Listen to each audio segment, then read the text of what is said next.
రావడం జరిగింది. ఒక దేవుని బిడ్డగా ఈ ప్రపంచాన్ని కాపాడడంలో ముందుంటాడని చెప్పి యేసుక్రీస్తుని నమ్ముతాం. రెండు మాటలు నాకు బాగా ఇష్టమైన మాటలు. నీవు నిన్ను ప్రేమించినట్లే ఎదుటివారిని కూడా ప్రేమించు అనేది ఒక గొప్ప విషయం. రెండోది, తనను తాను తగ్గించుకున్నవాడు హెచ్చింపబడతాడు అనేది. ఈ రెండు కూడా నేను డెఫినెట్గా పాటిస్తాను. ఏదేమైనప్పటికీ కూడా దేవుళ్ళందరూ కూడా ఒకటే. కారణం ఎవరి విశ్వాసాలు వారివి. మరి ఏ విశ్వాసంలోనైనా సరే దేవుడిని నమ్మాల్సి ఉంది. దేవుడు అంటే విశ్వాసం, నమ్మకం. దేవుడు మనకు కనపడ్డం.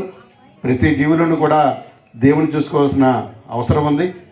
అలాగే మనం కూడా ఒక విశ్వాసంతో ఉంటాం కాబట్టి దేవుడు ఉన్నాడు అని అనుకుంటాం.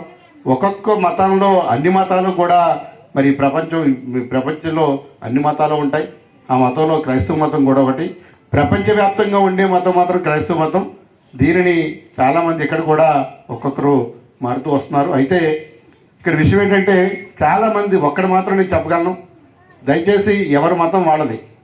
ఒక మతాన్ని గురించి ఇంకో మతం విమర్శించుకోకుండా ఉంటే అదే గొప్ప విషయంగా, గొప్ప విశ్వాసంగా భావిస్తాను నేను. ఆ విధంగా ఉండాలని కోరుకుంటూ నాకు ఈ అవకాశం ఇచ్చిన తమ్ముడికి ధన్యవాదాలు తెలియజేసుకుంటూ సెలవు తీసుకుంటున్నాను.